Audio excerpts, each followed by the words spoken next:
يا مساء الشطرنج. ازيكم يا شباب؟ انا عبد الرحمن، ودي قناة فاهم تشيس. في الفيديو ده احنا هنبدأ مع بعض كورس للافتتاح الصقلي او سيليان ديفنس. الافتتاح الصقلي ده لو سألت اي لاعب ده بيبقى من اقوى الدفاعات اللي بتتحدى نقلة الاي 4.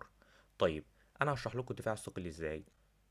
انا هشرحه بالطريقه التاليه. دلوقتي انا هجيب مثلا لاين كل فيديو، يعني مثلا هناخد لاين نذاكره بالتفصيل الممل كل فيديو، يعني هناخد كل نقله فكرتها ايه بالتفصيل، سواء لنقله للابيض او نقله للاسود.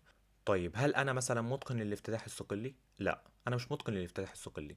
انا واحد هتعلمه، يعني انا كمان ما بلعبش الدفاع الصقلي اصلا، ولكن انا نفسي اتعلمه. فانا هذاكر الافتتاح الصقلي، هنذاكره مع بعض، بحيث ان احنا ايه، انا في نفس الوقت اثبت المعلومه اللي انا بشرحها لكم، وانتوا كمان تستفادوا، يعني تحاولوا تتعلموا الدفاع الصقلي، ان هو فعلا من اكتر الدفاعات اللي بتتحدى نقله الاي 4. الافتتاح ده تقريبا كل لاعب شطرنج محترف لازم يكون لعبه في حياته، لان هو بيدي للاسود فرصة يسيب الابيض ياخد المركز مقابل كاونتر بلاي او هجوم مضاد اقوى بكتير من اللي هو عايزه. الدفاع الصقلي ده مش مجرد نقلات، ده فلسفة لعب كاملة. الابيض ياخد المساحة والاسود يبدأ يرد على جناح الوزير، يعني الابيض بياخد مساحة ويحاول يهجم على جناح الملك، وانت كاسود انت بتاخد مساحة وتحاول تهجم على جناح الوزير الكاونتر بتاعك. واللي بيميز الدفاع الصقلي فعلا ان انت عمرك ما هتشوف جيمين زي بعض، مليان خطط، مليان افكار، مليان تاكتكس، مليان غلطات ممكن تقع فيها، مليان نقلات كويسه جدا، وبيقوي فهمك قوي للشطرنج. يعني هو من احسن الدفاعات اللي ممكن اصلا يعلمك الشطرنج ذات نفسه، تشوف نقلات، تشوف افكار، نقلات انت اصلا عمرك ما كنت بتلعبها. وانا همشي معاك في الفيديو ده من الصفر، يعني انا هعتبرك انت اصلا ما تعرفش شطرنج وان انت بتحاول تلعب الدفاع الصقلي. طبعا الدفاع الصقلي ده مش انسب حاجه للمبتدئين قوي، ولكن انا همشي معاك نقله بنقله، وهمشي معاك بالتفصيل، وهمشي معاك اللي هو بأسهل شرح وأسهل أسلوب إن شاء الله. فعايزك تركز معايا في الفيديو، لأن كل نقلة مهمة، ولو غلطت في نقلة منهم ممكن تقلب الدور 180 درجة. فجهز مشروبك السخن وظبط حالك، ويلا بينا. طيب يلا بينا يا شباب نبدأ. دلوقتي الدفاع الصقلي يا جماعة بيتلعب ضد بيدق الملك اللي هو بيدق الاي 4. دلوقتي احنا هناخد اول نقلة بس، وبعدين هشرح لكم ايه افكاره. تمام؟ دلوقتي الابيض بيلعب بيدق ملك، بيدق ملك عادي جدا.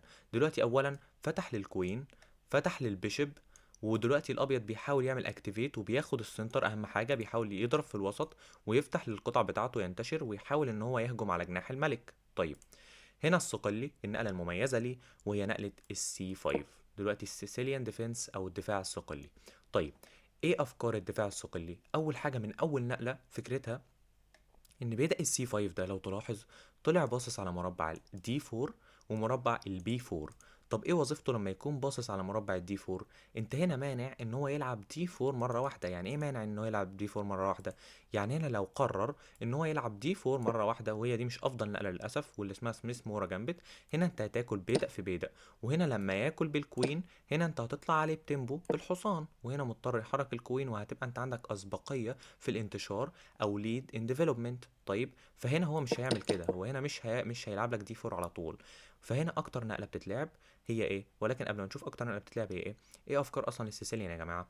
دلوقتي انت بتحاول قدر الامكان ان انت تنيك، يعني مهاجم على الوسط بطريقه غير مباشره، تحاول ان انت تاخد مساحه على جناح الوزير، تحاول تبادل البدء الطرفي بتاعك مقابل بدء وسطي اللي هو بدء الدي 4، ويبقى عندك بدائين في الوسط مقابل بدء. تحاول ان انت تلعب النايت بتاعك هنا، او نايت من على الدي هنا مثلا، وتحاول تجيبه على السي 5.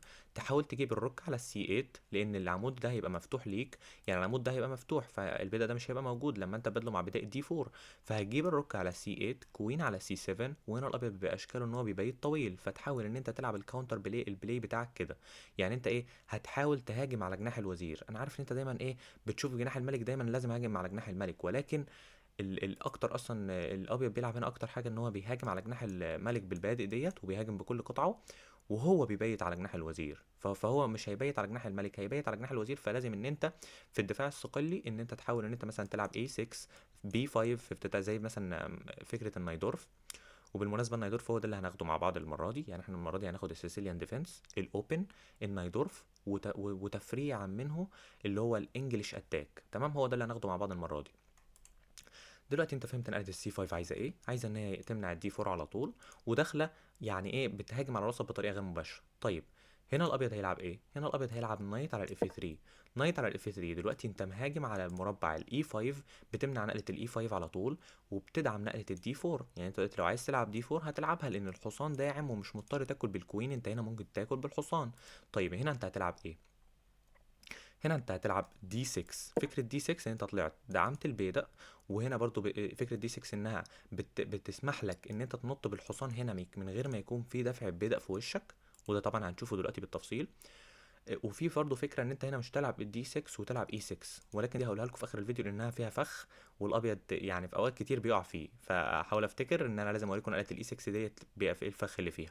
طيب نقله الدي 6، دلوقتي انت طلعت دعمت البيدق بتاعك، ودلوقتي عامل سلسله بيدقيه، هنشوف هيلعب ايه. دلوقتي هي النقله اللي بتتلعب هنا، هيطلع لك بيدق دي 4. دي 4 عايز دلوقتي ايه؟ يكسر الوسط، يحاول انه يكسر بيدق اللي على السي 5 ويكمل لعب عادي. دلوقتي احنا في سيسيليان ديفense يا جماعه، كل دي نقلات بسيطه. دلوقتي انت لعبت دي 6 عادي، فتحت للفيل بتاعك، دعمت البيدق، وهو دخل ضرب الوسط. لحتى الان احنا لحد دلوقتي في النقله الثالثه. هل في حاجه صعبه؟ مفيش حاجه صعبه، انا مش شايف حاجه صعبه.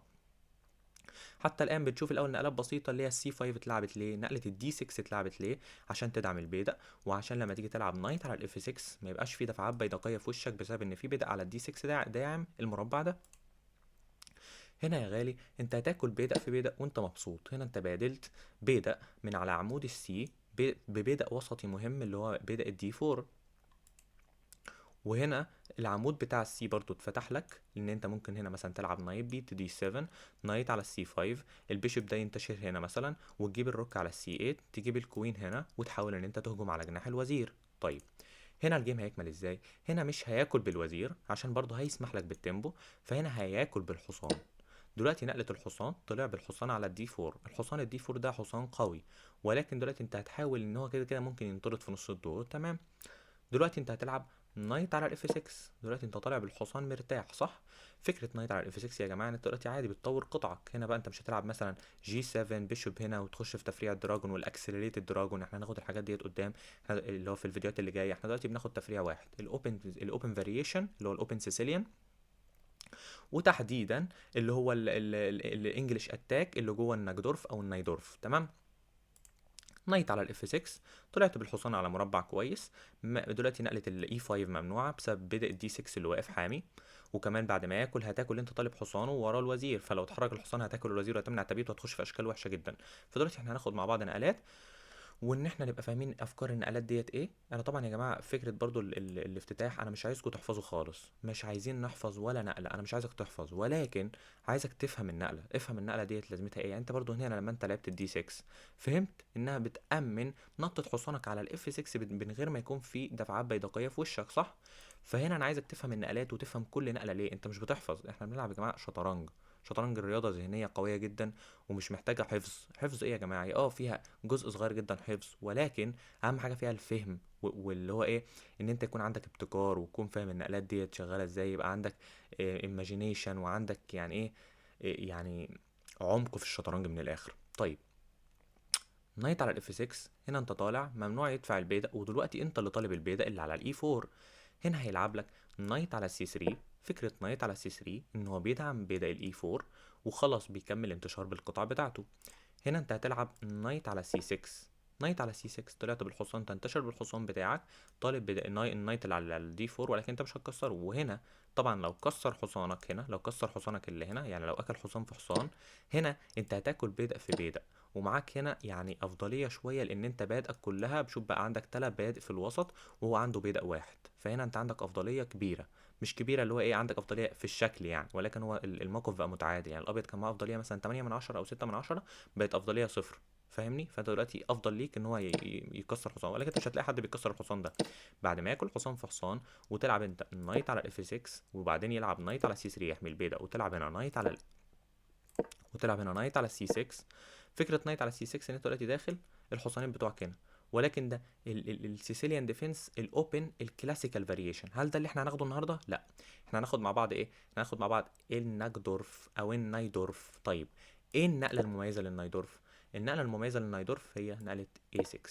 طيب من اول هنا بقى احنا بدأنا ايه في الشكل اللي هو ايه الغريب. يعني ايه الغريب؟ يعني مفيش حد متعود دايما ان هو يدفع البادئ دي، ولكن نقله A6 مهمه، هي دي اللي بتحدد اذا كنت انت داخل في النجدورف او غيره. يعني مثلا G7 مثلا بتخش في الدراجون، هنا انت بتلعب النايدورف.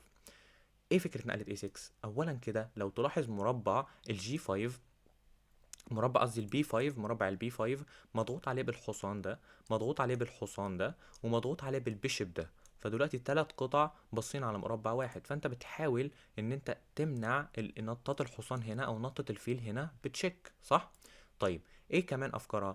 افكارها كمان ان انت عايز تلعب بي 5، فهي بتدعم نقلة بي 5 وبتدعم الهجوم على جناح الوزير زي ما اتفقنا. يعني انت هنا بتبقى عايز تلعب بي 4 ودلوقتي نقلاتك مدعومة. وكمان ليها فكرة كمان، فكرة ان انت بعد ما بتدفع البي 5 وخلاص في حماية البيدا الاي 6، دلوقتي البيشوب ده اللي هو ما بيلعبش خالص، دلوقتي انت هتجيبه على مربع البي 7.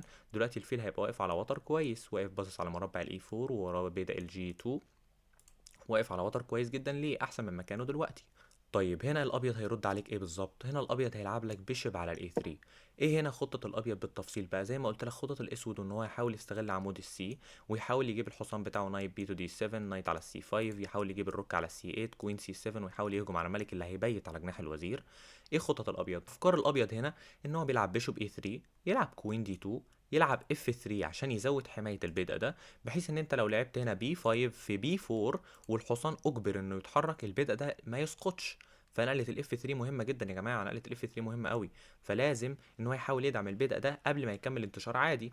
هنا لعب بيشوب على الاي 3، هنا انت هتكمل عادي في خطتك وتلعب اي 6. نقله اي 6 مهمه قبل ما تلعب بي 5. هي ايه؟ اولا كده انت بتجهز ان انت لو عايز تلعب هنا مثلا الفيل هنا، او تلعب الفيل ده هنا، تحاول ان انت تنتشر بالفيلين. او ان انت دلوقتي لو فكر ان هو كان يطلع بالفيل هنا في وش الحصان بتاعك وعايز يكسره، انت حميت الحصان بالوزير، فهنا مش هيعوج بادئك. وكمان نقلة اي 6 فكرتها ان هو لو كان انضم بالفيل هنا برضو، ما كانش هيبقى عنده ان هو يخش يضغط على الحصان بتاعك من هنا ويعوج لك بادئك. لو كان ضغط على الحصان ده كان هيضغط عليه بقطعتين، صح؟ ونقلة الاي 6 ما كانتش هتعرف تحمي الحصان الا بالبيدق، وكنت هتعوج بادئك، وما كنتش هتعرف تطلع بالفيل هنا بسبب ان البيدق ما كانش ملعوب. طيب انت دلوقتي لعبت نقله اي 6، دلوقتي هو يلعب ايه؟ اف 3. النقله المهمه اللي قلت لك عليها، اول حاجه اف 3 بتدعم بدايه الاي 4، بحيث ان انت دلوقتي ما ينفعش يا جماعه ان انت تلعب جي 4 من غير ما تلعب اف 3.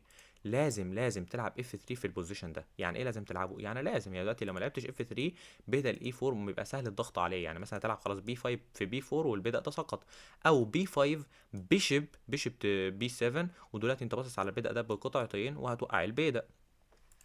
طيب هو دلوقتي نقلة اف 3، عايز جي 4، عايز اتش 4، عايز يهجم على جناح الملك، وهنا عايز برضو يلعب كوين دي 2، وعايز يبيت طويل. طيب هنا هو انت هتلعب ايه؟ هنا انت هتلعب بي 5. فكرة نقلة بي 5 بقى زي ما احنا قلنا ان انت عايز بي 4، عايز تخش كمان اي 5، وعايز تخش على جناح الوزير تحاول تهجم عليه وتلعب كاونتر، لان انت زي ما شايف هو بدأ ياخد مساحة على جناح الملك وداخل يهجم عليك. هنا الابيض هيكمل في خطته اللي انا قلت لكم عليها، وهي كوين على الدي 2. كوين على الدي 2 داخل باصص على الفيل، عايز يبيت طويل وخلاص بيكمل الانتشار بتاعه. هنا انت هتلعب نايت بي على الدي 7. نايت بي على الدي 7 دي انا قلت لكم فكرتها ان هو بيجيب الحصان يعمل له مانوفرنج على مربع قوي وهو مربع السي 5. نايت بي تو دي 7 وبعدين نايت على السي 5، الحصان ده بقى قوي جدا، وخلاص بيجهز ان هو يجيب مثلا الفيل هنا ويجيب روك على السي 8 وكوين على السي 7 ويكمل ضغط هنا. طيب هنا الابيض هيرد بايه؟ هنا الابيض انا قلت لكم بيهاجم على جناح الملك، فهنا هيبيت على جناح الوزير، لان جناح الملك هو خلاص بيهاجم فيه. طيب هنا انت هترد بيشوب تو بي 7. فكره بيشوب تو بي 7 ايه؟ انت دلوقتي جبت الفيل بتاعك على وتر احسن من الوتر اللي واقف عليه. هو دلوقتي واقف في حيطه صد ما بيعملش اي حاجه، هنا واقف في وش البيدق، ولكن الفيل مكانه هنا احسن من مكانه هنا، فبيحاول ان هو يحرك الفيل بتاعه في مكان افضل. طيب هنا الابيض بيكمل في خطته ان هو بيحاول يهجم على جناح الملك، وهنا بيلعب جي 4. هنا انت هتلعب اتش 6. اتش 6 هنا برضو نقله محوريه. ليه؟ اولا كده انت بتمنع دخول الفيل هنا يعمل لك اي رباطات او اي ازعاجات، بتمنع دفعه البيدق في وش الحصان، برضو بتحاول تمنع اللي هو ايه، تاخر هجوم الملك من الاخر، الهجوم على جناح الملك، ويحاول ان هو يهجم عليك. ولكن هنا الابيض هيكمل في خطته، حاليا ملكه في امان، فهو مضطر ان هو يكمل هجومه الشرس على جناح الملك، وهنا بيلعب اتش 4. فكره اتش 4 انا خلاص عايز مثلا جي 5 في بدأ، بس هي طبعا مش هتنفع دلوقتي عشان الركبه اللي ورا هتبقى متعلقه، ولكن هو المهم ان هو عايز ياخد عليك مساحه ويحاول يهجم على جناح الملك. هنا انت هتلعب برضو نقله قويه جدا وهي نقله بي 4. هنا لو تلاحظ نقله بي 4 دلوقتي انت قلت للحصان ده اتحرك، تمام؟ الحصان ده هيروح على الاي 4. انا عايز اوريكم بس نقله بي 4 دلوقتي. ليه كان مهم ان هو يلعب اف 3؟ لان نقلة بي 4 بعد ما الحصان اتحرك، البدء ده باصص عليه دلوقتي بالفيل، باصص عليه بالحصان. فالبدء ده انا كنت هوقعه لان اف 3 ما كانتش بتدعمه. يعني انت عامل اف 3 مش عشان بس تدعم الجي 4، انت عامل الاف 3 عشان برضو تدعم بدء الاي 4 وبعدين تكمل هجومك عادي. طيب هتقول لي ايه دلوقتي البدء ده مطلوب من الوزير؟ هقول لك عادي، انت هنا بتكمل في نقله، ونقله ديت من اهداف افتتاح النجدورف او النايدورف. يعني انت دايما لما بتيجي تلعب افتتاح النجدورف بيبقى عندك هدف ايه؟ هدف ان انت تحقق نقلة الدي 5. احقق نقلة الدي 5، ايوه. يعني ايه؟ يعني انت تشوف اللحظة المناسبة اللي تضرب فيها الوسط وتقوم لاعب دي 5. هنا الاسود اللحظة المناسبة هي دلوقتي. ليه؟ لان انت لو لعبت دي 5 دلوقتي، لو تلاحظ انت فتحت للفيل يحمي البيدق بتاعك، ضربت الوسط خلاص، وكمان حاولت ان انت تخف القطع المهاجمة على جناح الملك بتاعك، لان هو لما ياكل بيدق في بيدق وانت تاكل مثلا بالحصان، مش هتاكل بالبيدق عشان ما تفتحش على ملكك. خلاص البيادق اللي بقت بتهجم هنا بقت ضعيفة شوية. يعني البيدق ده مثلا بقى ضعيف، بقى مفتوح عليه برضو لان انت هتكون هنا كسرت. طب خلينا نشوف على طول دي 5. نقلت دي 5، انا بقول له تعالى كسر، لان انت دلوقتي لما تكسر بيدق في بيدق انا هاكل بالحصان، وحصاني انا كمان بقى في مكان قوي على مربع الدي 5 طالب الفيل بتاعك، ودلوقتي خلاص الموقف ماشي كويس. هياكل بيدق في بيدق، مش هتاكل بالبيدق عشان ما تفتحش على ملكك، وهنا هتلعب نايت تيكس. دلوقتي انت بتهاجم على فيلو. طيب ايه افكار بقى دلوقتي الاسود؟ افكار الاسود زي ما انا قلت لكم، يحاول يدفع البيدق ده وده، ويحاول يجيب الحصان بتاعه ده على مربع السي 5، يحاول يجيب الروك بتاعته على مربع السي 8، يحاول يحط الوزير قدام الروك. وخد بالك ان الوزير مدافع على البيدق ده، بس البيدق ده اصلا ضعيف، مدافع عنه بالحصان وبالوزير، ولكن دلوقتي الوضع متكتف شويه عند الابيض لان هو واقف بيحمي البيدق. لان انت هنا ممكن تهدد روك سي 8 كوين سي 7 وتحاول تطرد الحصان ده مثلا لو الوزير مش موجود، وتحاول تديله هنا تشيك ميت. فانت دلوقتي بتحاول تهاجم من على جناح الوزير. وهنا لو تلاحظ فعلا شكل الموقف ايه، شكل الموقف لو بصيت على جناح الوزير فعلا هتلاقي ده انا فعلا انا في خطر. يعني انا دلوقتي فعلا بعرف اهاجم، ايوه انا بعرف اهاجم. دلوقتي وانا بهاجم على جناح الوزير فعلا في مساحه، فعلا في تهديدات، فعلا خلاص قطع يبقى باصه هناك، وهو بيهاجم على جناح الملك. ولكن حاليا مفيش اي خطر. نقلة اتش 6 منعت اي نقطات هنا على الرباطات، ومنعت هنا اي بيادق بتدفع هنا. وحتى الان انا وضعي ممتاز، صح؟ اقول لك صح. طيب دلوقتي ايه بقى افكار الابيض؟ افكار الابيض ان هو خلاص دلوقتي ملكه كويس، وزيره واقف في مكان كويس، الروك مش عارف ايه، الفيل بس اللي ما بيلعبش كويس. ممكن هو يواجهك بقى ويجيب الفيل بتاعه على مربع الجي 2، وفي نفس الوقت يلعب لك نقله اف 4 ويضغط على الحصان ده ووراه الفيل، صح؟ هي دي افكار الابيض وهي دي افكار الاسود. فاحنا عايزين نجيب من الاول، تمام؟ عشان المعلومه تثبت يعني. اي 4 هنا انت خلاص قلنا هترد بالسي 5 الدفاع الصقلي. نايت على الاف 3، هنا انت هتلعب دي 6، وهنا هيضرب الوسط بدي 4، بيدق في بيدق، حصان في بيدق. وهنا انت هتطلع بالحصان لان هو ما عندوش هنا انه يدفع بيدق في وش الحصان، وهتكمل عادي طالب انت البيدق. هيلعب هنا نايت على سي 3، هنا انت هتلعب اي 6 وتخش في النجدورف او النايدورف. هو ده اللي التفريع اللي احنا بنشرحه. هنا انت بتمنع نطة الحصان، هنا بتمنع نطة الحصان، هنا بتمنع نطة الفيل هنا بكش. طيب هنا انت هترد ازاي؟ هنا الابيض هيرد ببيشوب على الاي 3. فكرة بيشوب على الاي 3 ان هو عايز يجيب كوين على الدي 2، عايز يلعب اف 3، عايز يلعب جي 4، عايز يلعب اتش 4 ويبيت طويل، ووضع الابيض هيبقى كويس. هنا انت بتلعب نقله كويسه وهي نقله اي 6. دلوقتي باصص على الحصان حميه، بتجهز برضو ان هو بتمنع الحصان انه ينط عندك على مربع الدي 5، لان الحصان هنا هيبقى مزعج جدا. وكمان بتجهز ان انت تحاول مثلا تفتح لفيلك من هنا او فيلك من هنا، وتحاول ان انت تطور قطعك. هنا الابيض بيلعب نقله مهمه جدا في نظري، وهي نقله اف 3، بتدعم بدل الاي 4، بتدعم نقله الجي 4 اللي جايه عليك. وهنا نقله اف 3 فعلا محوريه، لان هو لو نسي نقله الاف 3 البدء ده بيبقى سهل عليك ان انت تضغط عليه في المستقبل. طيب هنا الجيم بيكمل ازاي؟ هنا الجيم بيكمل بخطتك انت كاسود، وما تنساش خطتك انت كواحد بيلعب دفاع السيسيليان. واحنا دلوقتي في تفريع اسمه الانجلش اتاك وذ اف 3. اف 3 اللي هي يعني هو متسمي اصلا من آلة اف 3 لانها مهمه موجوده فيها، موجوده في التفريع ودايما بتتلعب في التفريع ده. طيب انت كواحد بيلعب السيسيليان، انت دلوقتي باصص على البوزيشن اهو، انت داخل بخطه عارف انت بتعمل ايه وانت بتلعب السيسيليان. انا بحاول لما اكون بلعب النجدورف ان انا احاول احقق الدي 5 في وقت من الاوقات ويكون في وقت ممتاز. طب بحاول ان انا اهاجم على جناح الوزير واستغل العمود السي ده بسبب ان انا فتحته، بسبب ان انا كسرت بدأ السي. استغل عمود السي المفتوح ده واحاول ان انا اجيب روك على السي 8 وكوين على السي 7، واحاول ان انا اطور الفيل بتاعي، واحاول ان انا اهاجم على جناح الوزير. طيب هتحقق ده ازاي؟ دلوقتي انت لاعب اي 6، هتلعب بي 5 وتحاول تلعب بي 4 طالب حصانه، وتحاول تخش تكمل هجوم على الملك، لان هو هيكون مبيت جناح الوزير، لان هو مهاجم من جناح الملك، لان هو مش هينفع يتنيه في الوسط كده. ينفع يتنيه في الوسط ولكن مش افضل حاجه، لان طبعا احنا زي ما قلت في كورس الهجوم في الشطرنج وفي كورس هاو تو اسيس يور تشيس، الكينج ان ذا سنتر بيبقى فيه دينجر كتير حواليه او خطر. تمام. هنا الجيم هيكمل بخطتك انت عادي، وهتلعب نقلة بي 5. بي 5 انا عايز بي 4 واطلب حصانك. هيلعب لك هنا كوين دي 2. هيكمل في خطته عادي، يجيب الوزير جنب الفيل هنا، ورا الفيل يعني، ويبيت طويل، ووضعه حتى الان هيبقى كويس، لان الركه كمان هتبقى ورا الوزير، والوضع جميل جدا للابيض. هنا انت هتلعب نايت بي على الدي 7. فكره من افكارك برضو ان انت عايز تجيب الحصان ده. هنا مش هيبقى حلو. ليه مش حلو؟ عشان هيبقى ببلاش. ايوه ببلاش. فهنا انت هتنط نايت بي تو دي 7، وبعدين ترد نايت على السي 5. مكان الحصان على السي 5 قوي جدا، قوي جدا الصراحه.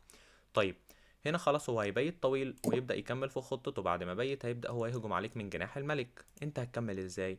هنا انت هتلعب بيشوب على البي 7. فكرة بيشوب على البي 7، انت باصص على بادئ الوسطية، وخلاص الفيل دلوقتي على وتر احسن من الوتر اللي هو كان عليه، اللي هو ما كانش على وتر اساسا. هنا بيكمل عادي في خطته، جي 4 مدعومة ب اف 3، التالية ليها اتش 4 وبعدين اتش 5، وخلاص الهجوم جاي عليك. هنا انت هتلعب اتش 6. بسيطة قوي، اتش 6 نقلة قوية جدا، وفي نفس الوقت بسيطة. بمنع الرابطة، بمنع انضمام البيدق على الحصان بتيمبو، وبمنع ان الخطر من الاخر على جناح الملك بخفه شوية. طيب، هنا هو هيلعب لك اتش 4 وهيكمل، وعايز يكمل هجوم عليك. انت كواحد بيلعب الصقلي او السيسيليان ديفينس، انت عارف ان انت بيتم الهجوم عليك من جناح الملك. وطبعا يا جماعه دلوقتي برضو قبل ما اكمل، دلوقتي انا بوريكم نقلات بوك موف او نقلات توب على الانجن. انا عارف ان انت مش بتلعب انجن، ولكن انت لما تفهم افكار الانجن اكيد هتوسع مخيلتك او هتوسع دماغك، وبحيث ان انت هتعرف تتصيد اخطاء خصمك بسهوله. لو هو عمل نقله انت عارف انها مش التوب على الانجن، انت عارف ان النقله ديت يا اما وحشه يا اما اضعف من النقله اللي انت عرفتها، فانت عارف ان انت دلوقتي معاك تفوق. فدلوقتي انت هتحاول ان انت تشوف ايه بقى النقله دي غلط ليه، النقله دي مش عارف مش كويسه ليه، النقله دي مش التوب على الانجن ليه. فاهم؟ هتبقى انت فاهم دماغ خصمك بقى، هتبقى انت عارف ان هو مثلا مش عارف هو مش مذاكر هو بيعمل ايه، او هو قاعد بيهبد. يعني انت مثلا لو بتلعب برضه اونلاين او بتلعب بليدز او اي حاجه من كده، هتلاقي ان انت ايه، بتقابل ناس بتلعب اي نقلات. انا مش عايزك تعمل كده، انا عايزك فعلا تقعد تذاكر النقلات، تفهمها، وتحاول تطبق النقلات ديت. يعني مثلا تلعب كتير، تحاول تلعب الافتتاح بقى كتير بقى، رابد بليدز 5 دقايق، رابد 10 دقايق، تحاول تلعب الافتتاح، بحيث ان انت ايه، وكل مره بعد ما تخلص الجيم تعمل تحليل، تقعد تشوف ايه انت نسيت في الافتتاح. لا، انا عايزك بعد كل ما تيجي تعمل الافتتاح كده تلاقي بوك موف بوك موف بوك موف. لما انت تلاقي اصلا نقلات البوك موف عندك كده في الاول وموجوده، تعرف تبقى فخور بنفسك او مبسوط، لان انت ايه، انت مذاكر الافتتاح داخل، فاهم افكاره، وفاهم الافكار ديت. لما تكون فاهم افكاره هتلاقي انها النقلات محفوظه في دماغك، لان انت فاهمها. طب احنا هنكمل اتش 4. فكرته هو دلوقتي داخل بيكمل عليك، وانت كواحد بيلعب الصقلي بيكمل هجوم عليك. انت كواحد بيلعب الصقلي انت عارف ان الهجوم جاي عليك على جناح الملك، ولكن انت لازم تلعب الكاونتر بلاي والهجوم المضاد بتاعك، وتكمل هجوم على جناح الوزير. طيب، هنا انت تلعب نقله بي 4. نقله بي 4 قويه. دلوقتي انت طالب حصانه، ودلوقتي الحصان هيلعب نايت على الاي 4. وهنا لو تلاحظ الاف 3 لو ما كانتش موجوده، كان البدء ده كان هيسقط بسبب ان الفيل باصص عليه والحصان باصص عليه. تمام. دلوقتي هنا انت هتلعب هتحقق نقلة ايه، دي 5، وهي هدف من اهداف النجدورف. دلوقتي انت حميت البيدق بالفيل، ودلوقتي خلاص ان انت دلوقتي بتحاول ان انت مثلا تكسر الوسط، وتحاول تخف القطع المهاجمه حاليا على جناح الملك بتاعك. في لو هو مثلا كان بيدق في بيدق، هتاكل بالحصان، وتحاول ان انت ايه، خفيت البادئ المهاجمه عليك شويه، فالوضع هتلاقيه افضل ليك، او اريح ليك، لان انت دلوقتي انت اكولت المباراه، كان في تفوق 6 من 10، انت اكولت المباراه بقت صفر. يعني دلوقتي انت هتاكل بالحصان، وحتى الان انت وضعك ممتاز. دلوقتي احنا خدنا السيسيليان ديفense، الاوبن سيسيليان ديفense، الانجليش اتاك اللي موجود في النايدورف او النجدورف. احنا دلوقتي وصلنا للنقله كام؟ النقله ال 13. يعني انت النقله ال 13 لما تكون داخل فاهم لحد النقله ال 13، اكيد دماغك هتبقى كويسه. يعني ايه دماغك هتبقى كويسه؟ يعني انت دلوقتي وانت بتلعب وفاهم لحد النقله ال 13، ما انتش قاعد بتهبل، انت فاهم انت بتعمل ايه، ما انتش مش بتلعب اي نقله وخلاص. هتبدا الافتتاح يثبت في دماغك. طبعا ده تفريع واحد، يعني تفريع واحد بس من تفريعات السيسيليان ده، في الدراجون، وفي الاكسلريتد دراجون، وفي مش الفرنش، وفي في برضه اللي هو الاي 6 ديت.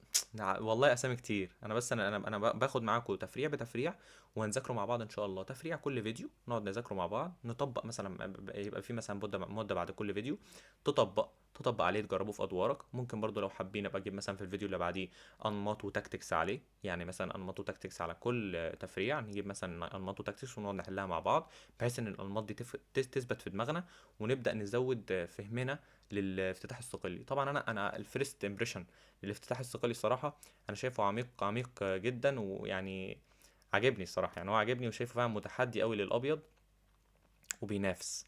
مش زي مثلا اي 4 اي 5 وعمال انت بقى يطلب منك نايت اف 3 يحمل بيدا، نايت سي 6 مش عارف ايه، انت دلوقتي مش بيطلب منك قليل، وانت كمان عندك خطه اللي هو ايه، بتحاول ان انت تهاجم على بيادق الوسط من الخارج، يعني مش من الوسط على طول، وبتحاول ان انت تهاجم على جناح الوزير وتلعب الكاونتر اتاك بتاعك. طيب دلوقتي طبعا انا قبل ما انسى، دلوقتي انا قلت لكم ان في فخ بيحصل هنا لازم اوريه لكم، اوعوا يا جماعه حد يقع في الفخ ده. دلوقتي اي 4، هنا انت هتلعب سي 5 الدفاع الصقلي، نايت على الاف 3، هنا انت مش هتلعب دي 6، هنا انت هتلعب نقلة اي 6 السيسيليان ديفنس الفرنش فاريشن، دي 4 بيدق في بيدق، وهنا هياكل بالحصان. هنا هتقولي بس دلوقتي عيب النقلة ديت ان انت مش هتعرف تلعب نايت على الاف 6 بسبب ان هو بيدفع البيدق في وشك، ودلوقتي خلاص يعني الحصان هيبقى مكانه وحش قوي، او هتتأخر في تطوره بسبب ان البيدق ده مهدد ان هو يدفع عليك في اي وقت. ولكن هفاجئك واقول لك ان انت عادي هتلعب هنا نايت على الاف 6. نعم، ايوه عادي هتلعب نايت على طب وايه، طب ما يدفع عليك دلوقتي ويحركك تاني، ولا خد بالك لان هو بعد ما يدفع عليك بوم. ايه ده، الكوين دي جت من ايه؟ واقف يا حبيبي، ما انت من ميزات برضو السي 5 ان انت بتفتح الوتر ده اللي هو كوين اي 5، بتطلع كوين اي 5 بكش بسبب ان السي 5 خلاص ما بقاش موجود. ايه ده يعني خلاص ايه خسرت بدأ؟ اه هتحميه ازاي؟ يا اما تدفع ده، يا اما تطلع بالحصان، يا اما تغطي بالفيل، ايا يكن انت هتعمل ايه، هتغطي مثلا بالحصان. هنا انت هتاكل البيضة، ودلوقتي الاسود معاه بدء زياده، والفخ ده والله العظيم بيقعوا فيه كتير، انا اصلا ما خدتش بالي وانا كنت اشوفه، يعني الفخ انا ما خدتش بالي منه اصلا، لو ايه ده الحصان ده هيدفع عليا، وفي الاخر لقيت ان في كوين اي 5 وهتاخد البدء تاني. فعايزك برضو ايه وانت بتلعب السوكول يعرف ان انت بيبقى عندك حاجات تاكتكس، لو في اي حاجه موجوده عندك على الاي 5، خد بالك ان انت دايما بيبقى في السوكيلي لو ما فيش اي حاجه على الوتر، اعرف ان انت عندك اللي هو ايه، اطلع كوين اي 5 واخد الم اي حاجه على الاي 5 لو هو فكر يدفع عليك. ولكن الفخ ده انا بقول لك انت كابيض حاول ما تقعش فيه، لانه انت فعلا والله مغري، انت لما تلاقي الحصان قدامك كده وقدامك دفعه صدقني انا ممكن انا اقع فيه، اللي هدفع اي 5 ديت انا ممكن انا اقع فيه. ولكن انت دلوقتي شفت اهو ان هو مثلا هيغطي دلوقتي بالفيل، انت تطلع كوين اي 5، ودلوقتي انت معاك 1.2 تفوق، يعني انت معاك تفوق من الافتتاح وانت اسود، متخيل انت دلوقتي بتحاول انت تاكل المباراه، ولكن انت معاك تفوق من الافتتاح. وهو ده الفخ ده في السيليان ديفنس عادي في النورمال لاين، ونقله الاي 6 دي عجباني اكتر الصراحه من دي 6، ولكن احنا قلنا ان احنا نشرح لاين كل فيديو.